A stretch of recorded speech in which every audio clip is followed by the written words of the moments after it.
Hello everyone! Andito po tayo ngayon sa isang onion farm dito sa bayan ng Bungabon. Bali nakita po natin tong tatlong kids dito sa bukid. Tatanungin lang po natin sila kung ano yung wish nila ngayong magpapasko. Baby boy, ano yung wish mo ngayong magpapasko? Gusto ko po magkapatos para po may susuotin ako sa pasukan.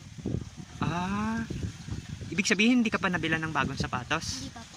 E di pag pupunta ka sa ninong at ninang mo, yung dati mo lang din ginagamit ang isusot mo? Opo. Ayun.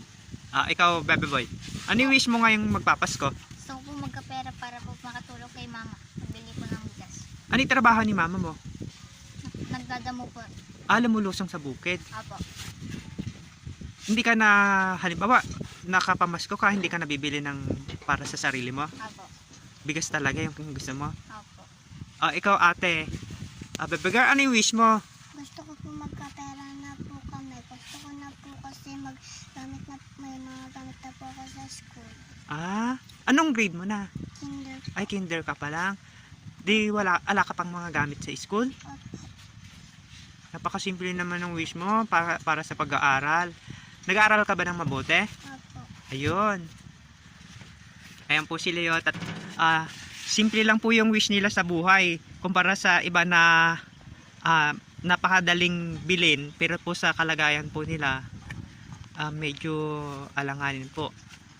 Sana sa mga kakapanood po ng kanilang video, kahit konting or sana matupad yung hinihiling nila. Pag ingat kayo, mag-aral ng mabuti na. Opo.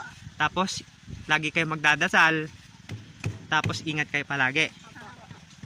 Okay po. Maraming salamat po. Maraming salamat sa inyo.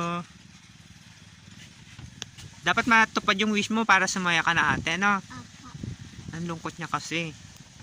Ingat kayo palagi. Ulit, God bless. Opo. Bye-bye po. Salamat sa inyo.